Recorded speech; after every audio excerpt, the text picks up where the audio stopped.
do we have this going? Am I actually going to start the new year with technology that works the first time? Because wouldn't that be something? I don't really believe in New Year's resolutions, but there are things I hope for in New Year's. And technology that works the first time would be an amazing addendum for me. Oh my goodness, you guys, I think we did it. I'm so excited. All right, let us see if we can get this to focus. Because focus is good. Come on. See, win part of it, don't win the rest of it. Come on. Better?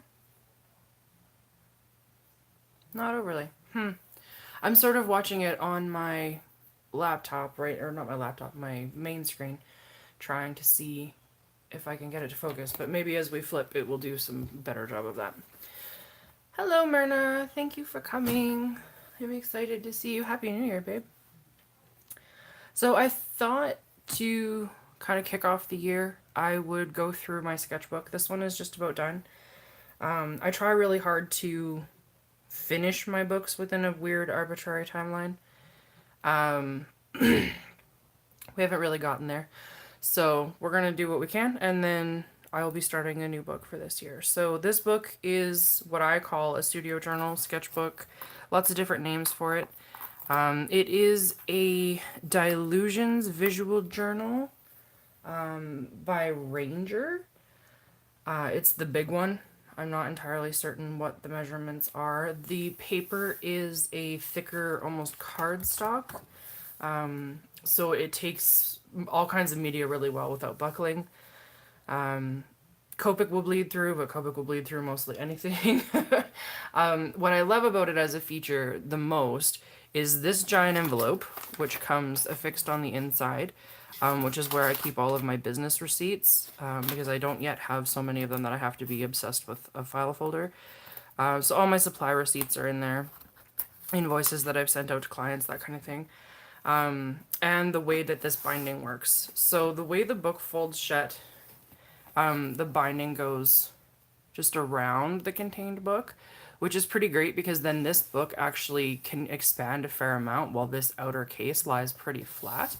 And that I thought would be cool, and it turned out to be a big time selling feature. So I will definitely be using this book again. These little pockets I got, I think, from Michael's, and just added them in so that I'd have a place to store smaller paper. They've been really useful for smaller projects. So one of the things that I was doing that I need to get back to is a friend of mine asked for a whole bunch of tokens for Magic the Gathering. So I was trying to design a bunch of those for him. I have the list over here to remind me that that's what I was doing and how many of them I was doing. And I kind of put it off until I got my new scanner and printer because I was finding I was having a really hard time working this small. I'm not used to it. But also I wanted to scan them and have them for later. So I really should get back to that. I think that that will be one of the things that moves to the top of my list this year in my commission queue, just because I did make that promise quite some time ago. So opening the book, I open every one of my sketchbooks with a quote that seems important to me at the time. This one says, "Perseverance is adoring your terrible first drafts because you wrote them. Perseverance is devouring every ink-stained syllable like cake, even when it tastes like ashes. Perseverance is unflinching wonder and untrammeled hope and soaring expectations." And I found that this is a thing that I've kind of grown into over the last year. I used to be really, really terrible at doing drafts. They were not a thing that ever excited me. I didn't really see the point of spending my effort doing things twice. My MA thesis writing really changed that. Like, drafting became a really essential part of that process, but I still found I got bored doing it. So trying to sit with that persevering and that feeling of devouring every ink-stained syllable like cake, even when it tastes like ashes. It's a discipline, and I tried really hard in 2018 to cultivate it. So it was really exciting for me that the first piece of art that I did in this sketchbook was actually a birthday gift for my friend Nicole. This is the test page of colors that I was choosing for these projects. I have a tendency to keep those around just in case I want them for later. This was a sketch of Tilly McTimbers, who was the sorceress for our Party of One Rise of Tiamat Horde of the Dragon Queen campaign. She is a sorceress. She does not really believe in clothing. She swears like a sailor. And she ended up becoming kind of the anti-villain of our campaign in some incredible twisting storytelling. I've never been so excited to be betrayed by another character in my entire life. So I have a lot of fond memories of the character of Tilly, and it was really fun to be able to put her together as a sketch for Nicole. I used in this drawing something that had been brand new to me at the time, which is one of these Mitsubishi drawing pencils for drafting. I got this one out of the well-linked box, and or I have another one that's worn down to stubs. I can't see it in my pen case right now.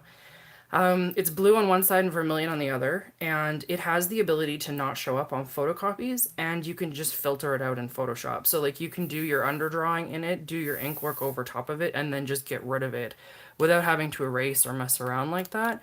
And that was an interesting proposition for me because prior to that, I'd always done my base work in graphite, which just smudged everywhere and kind of got gross, and you never got the paper as white afterwards. So this was a fun development. This is a set of stained glass pieces that I was putting together for my friend Karen. Adjust the camera here a little bit. I have since painted 2 of these full size, and the other 2 need to get done again on my list of these were things that should have happened over Christmas to create the full 4 set.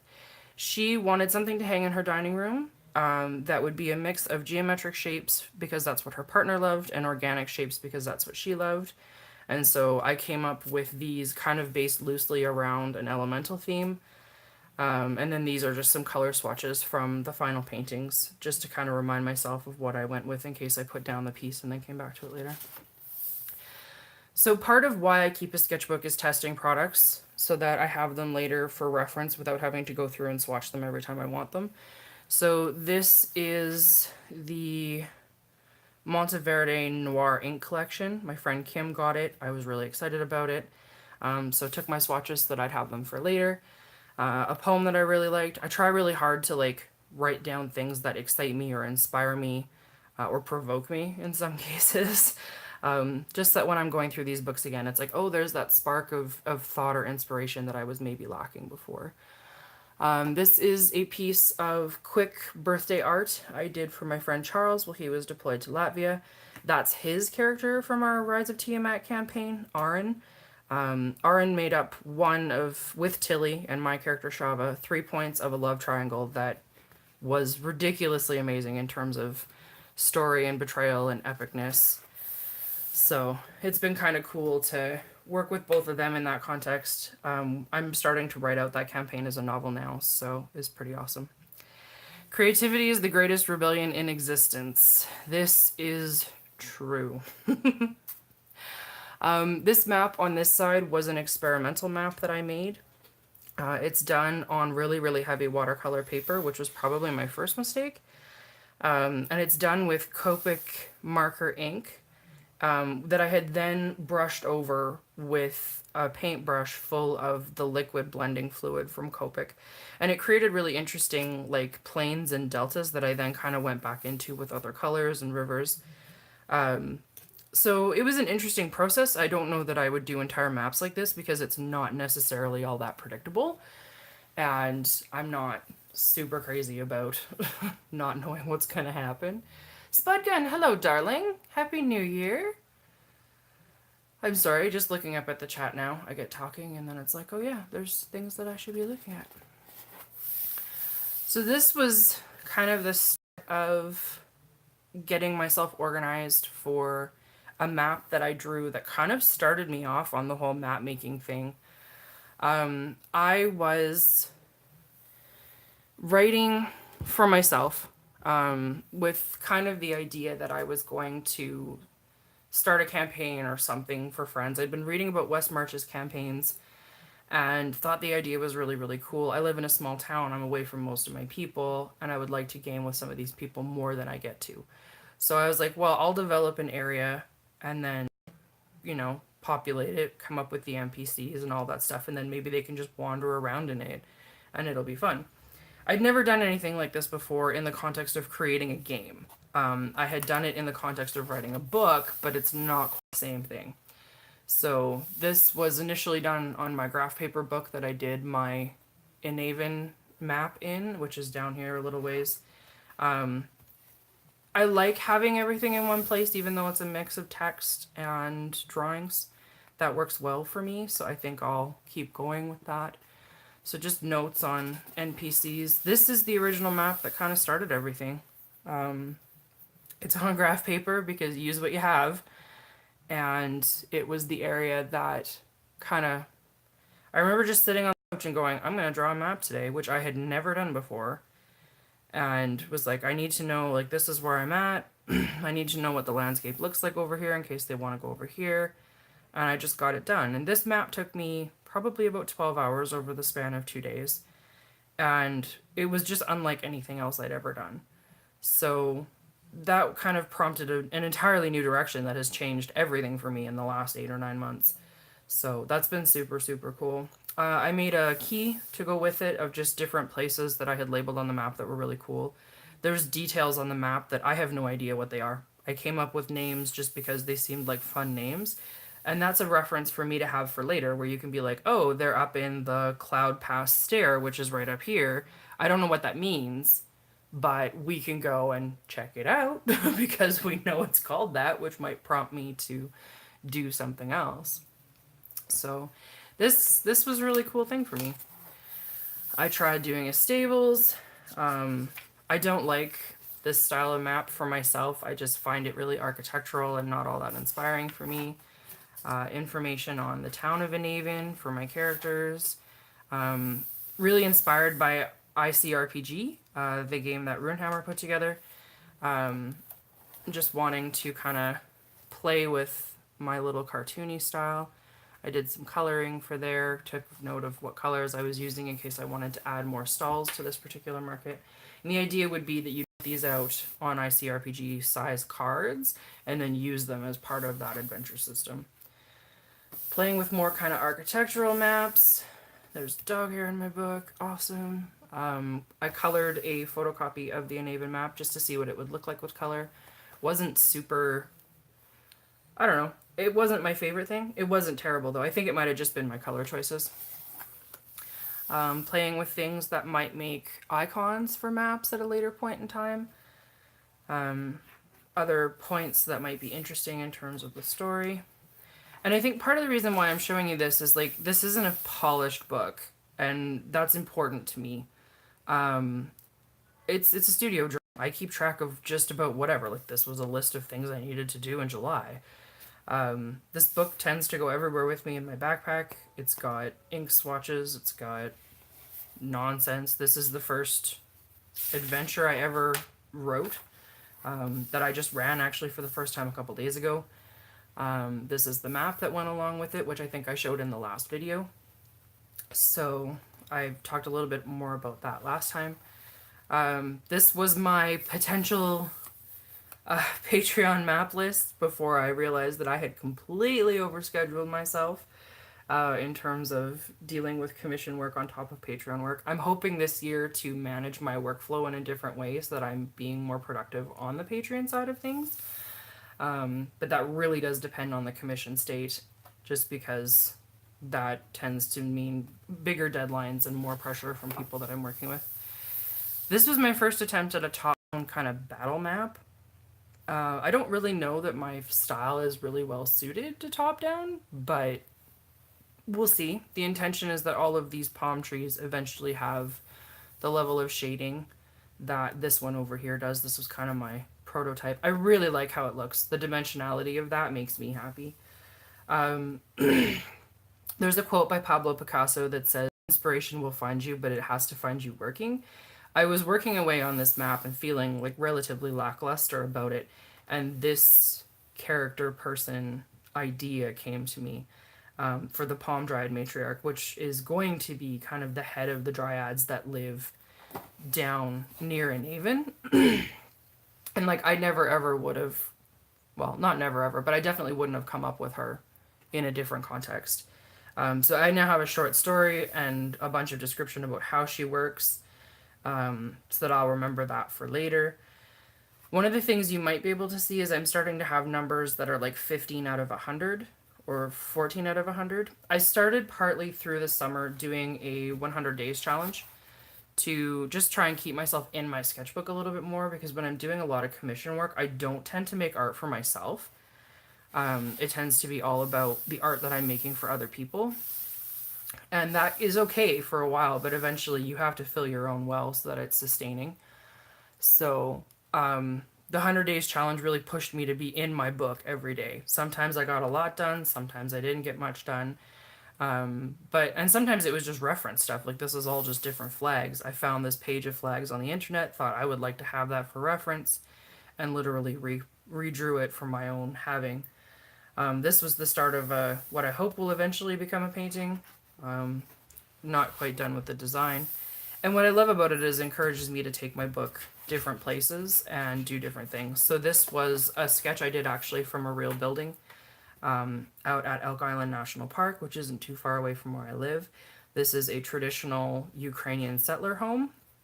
And I was thinking about it in terms of it being a template for making tabletop terrain, but also a specific setting for a farmhouse that I have in Halcyon at one point. Working on other stuff. This is a, just one second, I need to close the door, Saxon's being noisy. Sorry about that. He gets really mad if I close the door, and then lately he's been trying to figure out how to open door handles. So that also gets noisy. 6 of one, half a dozen of the other. This is the base of a zucchini plant. I planted a bunch of them this summer. And just if you go under the leaves and look, it's like a whole other alien world. It's pretty sweet. Yeah, Spudgun, I hear you. I feel guilty about it too, which is why I don't do it. And then I realize that it's like, but now I'm feeling like I never make work for me. And there's a balance there, and I don't know how to strike it yet. That is a thing that I'm definitely working on in 2019. I'm thinking that I may do it in a way to break up my days, because I'm at home full time right now. So I'm thinking maybe like in the mornings I work on stuff that's just for me, and then in the afternoons and evenings I work on commission stuff, and just see how that feels for a while. I just worry that like managing my time in terms of also having housework done, taking the dog for a walk, all that kind of stuff. That way I'm actually dedicating enough time to both of them. Sorry, back to this. This is a zucchini plant. Zucchini plants are also spiky if you're down at the bottom. Definitely look at nature. Rodney Matthews is an artist that I really love from the 70s. He did a lot of fantasy book covers and also rock album covers, which is pretty epic. And he said that his inspiration was constantly nature, because science fiction and fantasy benefits from being just not believable. Sorry, just reading the comments here. Yeah, still the guilt. I wonder if that's just because we grow up in cultures that are inculcated to guilt. Like, it's a doctrine in some ways that we have to be guilty for something, so that we're constantly in a state of compliance. I mean, that might be a little weird to say, but I wonder about it. Random doodles. Thoughts that I was having. I think this was going to be a map of a mage garden that I didn't get very far for. This is some attempts at drawing new runes for the magic system that I had devised for the Ladai. Looking at icons for maps. Seeing if I wanted to change up what I was doing, if I was doing stuff that was closer. Playing also with a new brush pen. I think that was when I got the Tombow brush pen that I've been using a lot. I really like it. It's a good pen. This was done outside on the observation deck at the Royal Tyrrell Museum in Drumheller. I took my little portable painting kit, which I think I've shown you guys before, and just went outside and painted for a while I was waiting for the people that were joining us to finish driving up. This is the Badlands in Alberta, and although they're not quite this colorful, they are very colorful, and this is literally like hundreds of thousands of years of striation. Drumheller, Alberta has one of the highest rates of dinosaur fossils in it of many, many places in the world.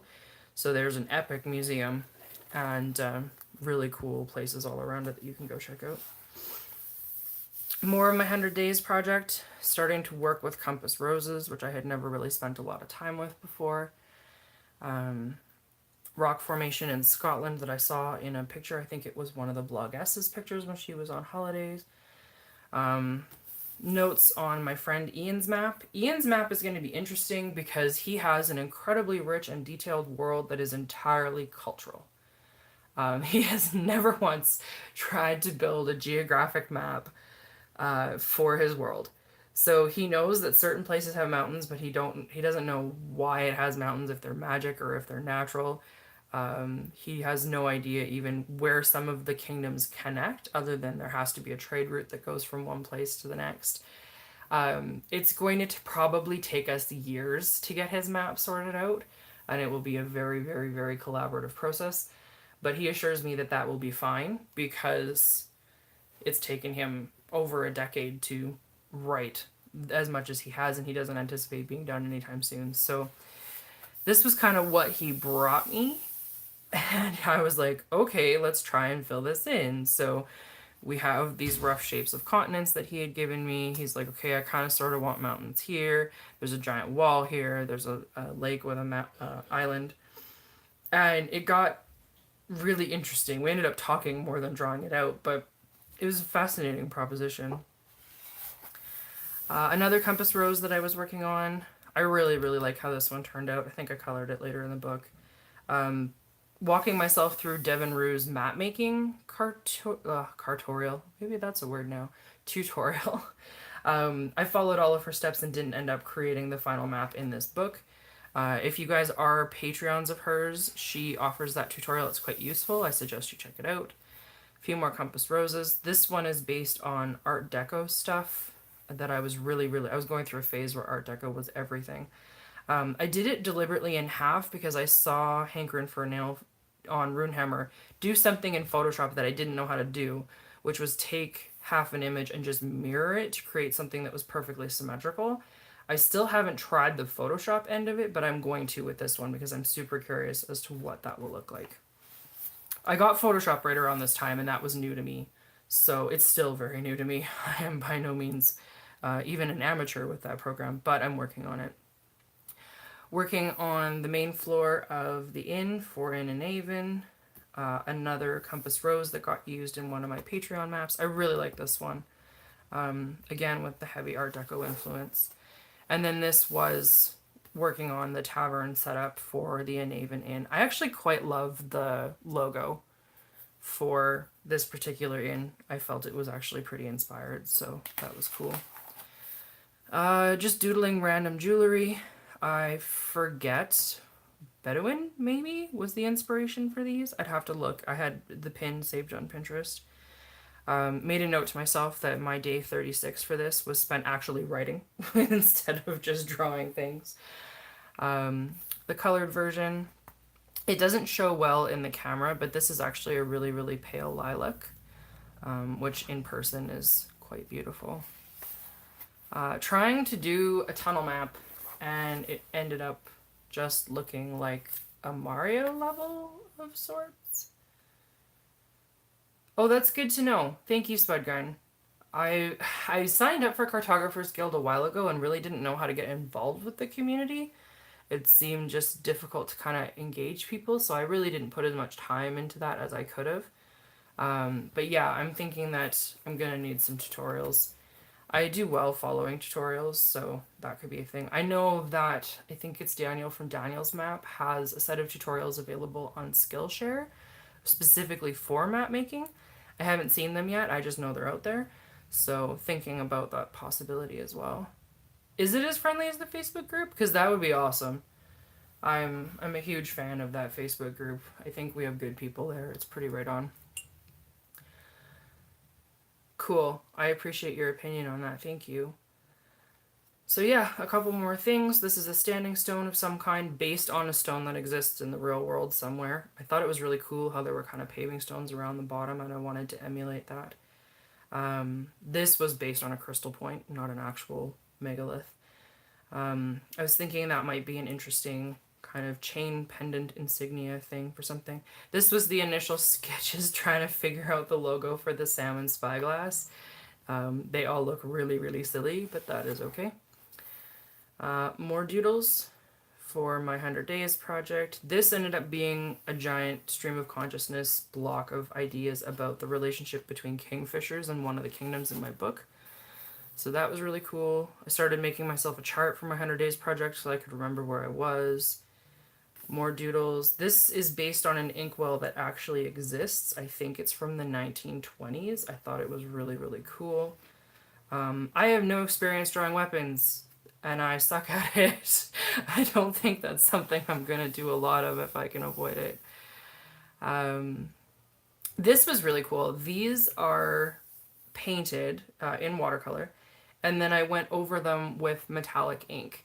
And I really, really like the effect that that creates. I would like to do a map using metallic ink in this way. I think it would just remind me a lot of gilded pieces of art.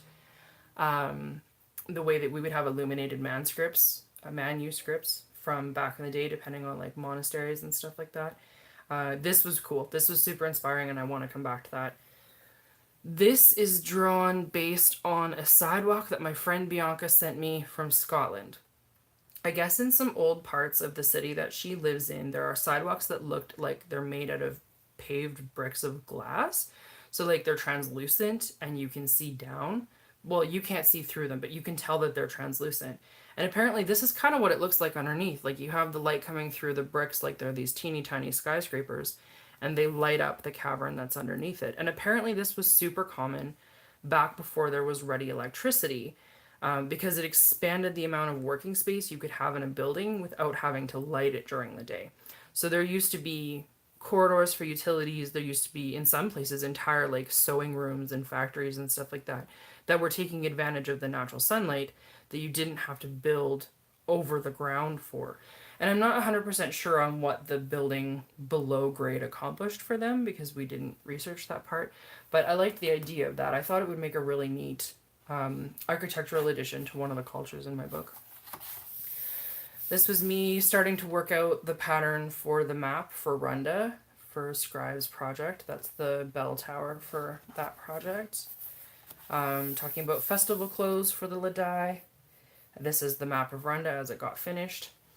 So Myrna had asked me on the Facebook group if I could post the pages for the module because Scribe just sent me the paper copy. Let me just adjust this a little bit. There we go. I can, for sure, but they're going to look exactly like this because these were the originals. So this was the first time that I'd ever been asked to contribute art to a module, and I liked that. That was a fun process. More glyphs. I really like the glyph process. I can go over that sometime with people if they're interested in it. A pearl that has glyphs carved into it. What was super cool about this for me, if you can see the Chinese characters here, is we were at a trade show. I was with Myrna, and I had my book open on the table while I was working on something else, and this lady came by, and she was like, "Oh, well, I know that this means spring, but I don't know what the rest of it means." And I was like, "What do you mean this means spring?" And she was like, "Well, in Chinese, this character looks a lot like spring." And I was like, "Does it?" And she's like, "Yeah, here." And she took my pen and she wrote out the seasons for me. And I was like, "Oh, I can see the resemblance. I know what you mean." And then it kind of made me sit back and go, how many other times have I accidentally written something that I didn't mean to write for other people? When you're making up fictional languages and stuff, sometimes I think it would be better to like have an encyclopedic knowledge of everything else that you may end up emulating. I mean, that's impossible, but I really am glad I didn't write anything accidentally offensive because I guess that's a trap I could have fallen into. Playing with Invictus. This was my new mountain style. This was the first time I ever did this kind of mountains, and I really, really love them. I think that will be a go-to for me for a really long time. I like how dimensional they are. I like the line work. I like the process of doing them. I find it like just meditative and fun, and you know, I don't usually get so impressed with myself, but that turned out to be a good idea. This is kind of the map area for the main city for my book, so this is where it's located, and then just thoughts I was having about the city. I don't like this particular layout. I think it needs to be something a lot more rigid and based on the compass rose, because that's a significant symbolic thing for them. This was playing with scout maps for the D&D campaign that my husband is running for us. One of my characters is a cartographer, so my job is to kind of create little maps of where we go and what we've been doing. So this was the first few of that. This was the one that I did, and I really liked it. And Dave looked at it and was like, "That's not correct." And so he walked me through this one, and I was like, "Okay, we need to have a conversation about cartography." And secondly, we need to have a conversation about the fact that we play tabletop at a round table with terrain. What you see and what I see are completely different things. So that was an amusing conversation. Playing with different color schemes, because sometimes I get bored of the whole blue and green thing. Notes over here, playing with metallic watercolor paints, because I had never had them before, but kind of in that vein of thinking I wanted to play with the... You can't really get a good glimmer of these on the... There we go. Play with the illumination. This might be a good product for me to do it with. Another map scrap. Sketches for the Druid study for Scribe. More scout map templates that I was just playing with. I really dig the colors on this one. It reminds me of that opening scene in, is it the first Star Trek Discovery movie, where they're on the planet that is all the burgundy leaves. So pretty. Thoughts on how to design a game. So just having that for my own reference, where like you can ask your players what kind of game they want and kind of have them give you a gradient. So do you want a low politics game or a high politics game, or do you want it around a 7? All the questions that you could kind of ask for that. This was thinking about some of the gods for Invictus. They use masks kind of as representing their saints, and kind of in that Italian Carnival style of masking. So I was trying to think of like what kinds of masks would you encounter? What could they possibly look like? Playing with that. This was the final logo for the Salmon Spyglass once I got a design that I liked. This was random elf doodle I did in a waiting room. This is a wyvern mock-up for an author that I'm doing some work for. Sean, if you're watching. Hi, Sean. More lore for the world that I'm trying to build. This is the ritual calendar.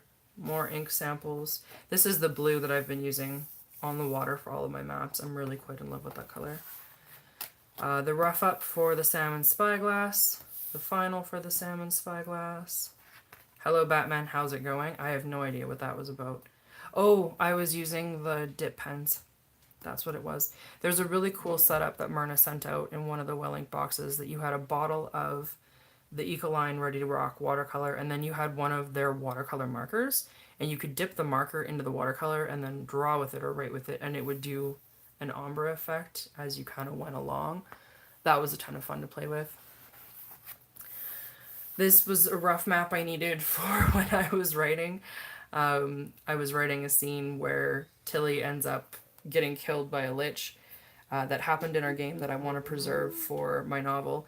And I couldn't remember, like, in my head from time to time coming back to that writing session, did they go left, did they go right, what did they find? So I just mocked it up really, really quickly. More poems that I found that I wanted to keep. This was the final thing for Bernie's study. That turned out interestingly well. I like what I managed with the wood grain for it, so that was kind of fun. Some scout maps I made playing with the Ecoline Blue when I got it. I really love this wave pattern in the water, and I want to work with that some more. Some more writing. More samples. This was really recent because I had just gotten my new watercolor paints that I wanted to use. This was work for Dexter's map, for the compass rose and the lettering, to make sure that I had that right. Lettering in a language that is not Roman characters that I've gotten used to is way more challenging because the kerning is super different. I don't know. Kerning is the distance between letters when you're setting a typeface. And so I don't know what kerning should look like in a language that I haven't designed. So I was basing it on the kerning for English. And that was really interesting to work with. I actually enjoyed that process quite a bit. And then this is the spread that I showed off in the last video a little bit, where I'm starting to get down the notes for the campaign that I am running based on that red map I showed you guys earlier in the book. So this was the map that I did up really, really quickly to kind of keep track of that first section of where we're going. So my party has come from Paradise Valley. They've explored this section of the back mountain, and now they're going up through past Carson's Lake. They've been to Two Hills. There was a bunch of undead in Buckle. There were some problems in Sweet Spring, and now they've come up to Allen's Keep, which is actually where the adventure starts. This whole part was just travel and random encounters. So many random encounters. And manticores. I had manticores on my random encounter table as a rare creature and didn't expect them to get rolled as many times as they did. So now that's actually a subplot, which is really interesting. So eventually they'll go from here to the ruined tower. This is the capital city. There's a lot of plot hooks that might take them there, but I don't know if they'll go there or not. Information that I want for later on people who... Saxon, that's enough. He's sitting outside my door and whining, you guys. I'm so sorry. Information that I'll want to have for later about NPCs and stuff that's in the town. Information about a creature that I made up. Goodness. Okay, I'm gonna have to let him in before he breaks down my door. You are fine. Did you know that? You're just fine. Can you lay down? No, Mom, I just have to have the door open. Oh, what a jerk. Alright, crystal urchins. So yeah, they look like sea urchins, but they're made of crystal. They live in caves. I think they're kind of neat. This is my random encounter table. Manticores are here. They keep coming up. They've come up more than humans. They've come up more than bears. All the common stuff is in the middle. I keep getting manticores. So that's fun. I need to do some color on here to kind of add the details for that section. And then this was an NPC that I came up with for the game that I needed. The writing is really small. Focus on the drawing, maybe? It's the first character portrait I've done in quite a while. So let's just pull the book up. I don't do them a lot anymore. I used to. This camera just does not love me today, you guys. Anyway, and then this was my last page of 2018. So goodbye 2018, 2019, let's do this. And then it says underneath it, although with no expectation that I'll maintain this level of enthusiasm. I'm hopeful, but let's be real. So there's a little bit of pages that are left in the back here. What I will probably do is, as I clean my office for the new year, I will find all of the papers and stuff that I had intended to glue in here, and I will just load them into the back of this book. So then it will be full, and I will start my book for next year. I just wanted to kind of show that because I find that I see a lot of perfectly curated sketchbooks, and that is cool. If that's your jam and you're talented that way, all the power to you. I am totally all right with it. And it's inspiring. I love seeing them. But I also find that the more we show each other the work in progress and kind of the rough stuff and how it's not always so pretty, the more other people are inspired to just try something. And I think the trying is important. It came up in my mapping group that there was a guy who was just kind of going off, and he was like, you know, I'm a professional cartographer and none of you are actually making maps. You're just bastardizing what I do for a living, and these are pretty pictures, but they're not actually useful. And I got really like up in arms about it. You know who I'm talking about, Spudgun. Yeah, that guy. I got up in arms about it because, right? I'm glad I had my mod chat, because I could go in my other moderators and be like, am I really out of line with this? Like, I don't know if I'm just being too Canadian and that this guy really isn't that bad, or, you know, I will take that. Thank you very much. Positively Zen, like, that's a compliment I will hold forever. I understand where he's coming from to some extent, but as I said in one of my comments, like, for one, it's the whole you're going to catch more flies with honey argument. If he wanted to be a mentor and was there to help other people make maps better, which you can do through complaining, but usually mentorship is a better way to do it, then a change of tone would have helped. People are not going to listen to your advice when you're just screaming it in their faces and being offended. I am inclined to agree with you, Spudgun. I don't think his criticism came from a place of helpfulness either. But giving him the benefit of the doubt, which I try to do, perhaps that's overly generous, I don't know. But I said to him, and he didn't respond to the comment, so I'm pretty sure he just ignored me, that I'm an artist. I've been an artist for a long time. You don't see me going around and telling other people that they're not artists and that their work is a bastardization of my craft simply because their skill and their knowledge doesn't equal mine. I've had more time to do this, and that's the only reason that I know more and that I'm better at it is I've had the time, I've had the opportunity. That's a privileged position, and I'm fully aware of that. And other people don't have the time, and that's not something you should be punishing other people for or calling them down for. Like, that's just nonsense. So I'm hoping he kind of keeps his comments behind his teeth for the next little while. He wasn't expressly given a warning because technically he didn't do anything that crossed the lines in terms of moderation. But he's somebody we're keeping our eye on for sure because we have such a good community. I'm not interested in facilitating that kind of criticism when it's not constructive. Saxon, honey, I don't want to play string with you right now. Can you go see Dad? I'm busy. This is why I closed the door. Hey? You're really cute, but you're really annoying right now. So anyway, mapping group. Dude, he's been my drama for the last years. The Canadianness, yeah.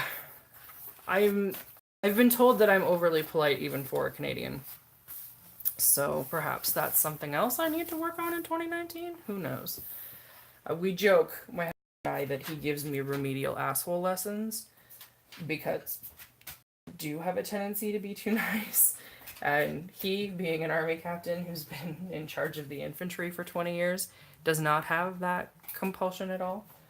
So, yeah, it's been interesting to have him kind of help me realize that I don't owe everyone bending over backwards to make them happy. So, alright. I was going to work on a map today for just a little piece that I need for a reference. My dog is staring at me like, Mom, why are you doing this? He'd better not what, Spudgun? Make me a jerk? Because a little bit of it probably won't hurt. Not too much, though. I don't want to be... Yeah. I don't want to be too nice, but I don't want to be too rude either. There's got to be a happy medium. I don't think I'm close to it yet. I think I'm probably too far too nice. But, you know, I think we all just get farther if we're not horrible to each other. That's a thing. It's a philosophy, and I'm firmly committed to it. Alright, I was going to draw a map today. Just a little one for referencing things. I need my pencil. Where did it go? There you are. So I was thinking that I would start something from scratch today. See how far we get. I don't want it to be too complicated because I just need it for writing. Oh, I had a thought process and then my dog just interrupted me. Saxon, buddy, this is why you shouldn't be in here. No good. No good, I tell you. So yeah, that's what it was. I wanted to come into my main city and just create a bit of a city map for that. So things that I know that I need in my city. There needs to be a blacksmith. There needs to be a church. There needs to be a head of trade. There needs to be an outpost for the militia. There needs to be a tavern. And there needs to be a graveyard. So I know that the graveyard is actually out of town, so let's just rough in an area for the town. Let's say the town is approximately there. Let's say the graveyard is over here. And then this is just going to be forest over here. So I know for a fact that there is forest, and I know for a fact the forest has centaurs. Saxon, go on now. Hey, you're not helping. So when you come into city gates, what do you usually find? You usually find a main thoroughfare. I imagine it probably takes us to the main square. And I imagine that my tavern, my head of trade, and my church are probably going to be really close to that main square. My militia might even be too. How about we put the militia not super close to the tavern, because I feel like that might be bad for business. Let's put the militia close to the front gate. Because, you know, maybe they're doing watch. Maybe that makes sense. Have a good one, Spudgun. Thank you for hanging out. Enjoy the rest of your evening. We'll hopefully see you next time.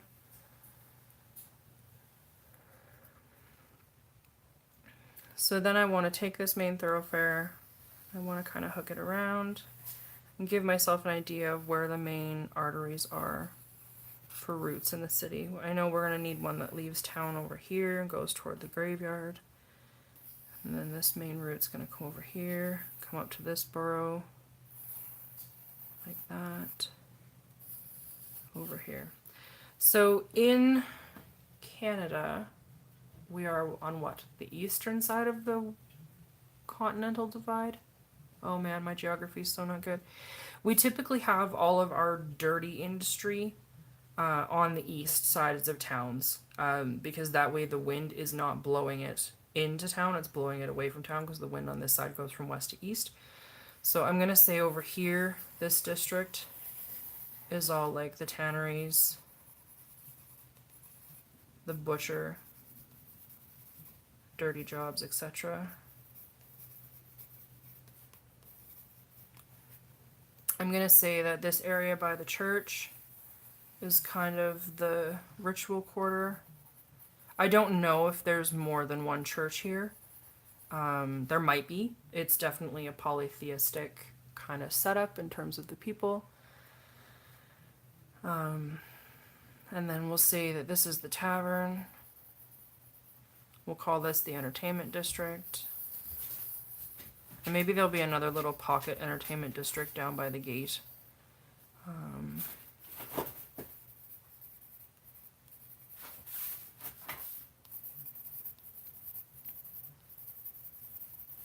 Saxon, shh. Unnecessary. And then, so maybe we'll put all of our merchanty stuff here, going along the edge of town so that you get it when you come in. So that back here leaves us with the residential. Oh, he's ridiculous today. I'm sorry, you guys.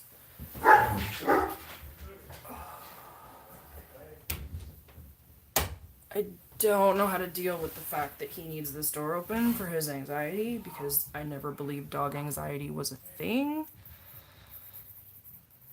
But he's big enough that if he starts trying to break down my office door, he will in fact break down my office door. 110 pounds is no joke when it's attached to a dog.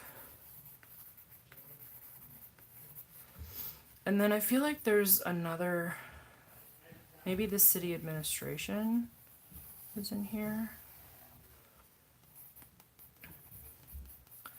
So city hall, law court, jail. Probably need one of those. And then let's put a lesser market here.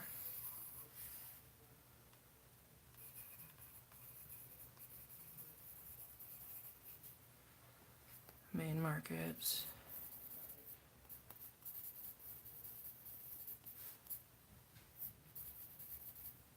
Square. Oh no, what did I say that building was? Oh, the head of trade. Well, maybe we should put the head of trade in where the merchants are. That makes more sense.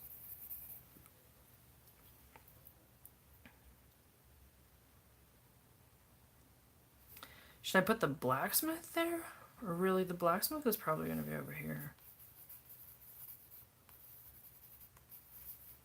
And then this is the militia.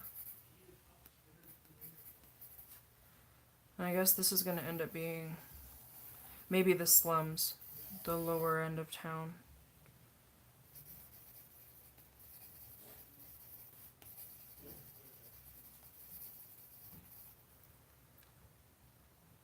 Maybe these ones back here are the high-end residences. And these ones are kind of the middle class.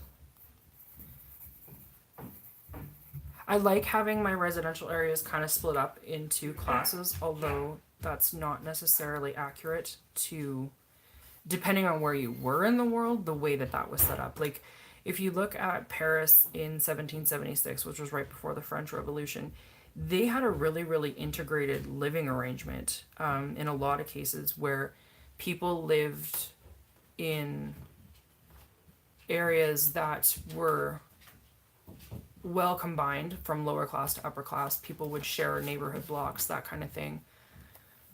Gary's here. And it worked out really well for pretty much everybody, because when you have higher income people living in neighborhoods, your policing is better, your access to resources is better, that kind of thing. That wasn't true everywhere. But it did contribute to a lot of sophistication in terms of how people took care of each other during the rebellions. There were nobles that went out of their way to make sure that their neighborhoods still had access to bread and stuff like that for as long as those resources existed. And I like the idea of that, but for the purposes of creating a simplified map for just playing through a campaign, I feel like that's a detail that, although I would appreciate it, my players probably wouldn't.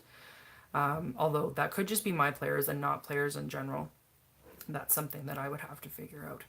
So I'm going to keep them fairly distinct areas for right now. Honestly, I don't expect people to even explore a quarter of the map once it's made. They need to be in 4 or 5 separate places and then over to this graveyard. So we will see how that goes. Dave just popped up to tell me that we have had someone unexpectedly arrive, so I need to get going. I will be back next week, and live stream will resume on a regular schedule from here. If I have other streams that I just feel like doing because I'm working on something and want to share, of course I will do those too. But in the meantime, I am going to go. Thank you for hanging out. I hope you guys have a really great rest of your day, and we'll catch you next week. Take care.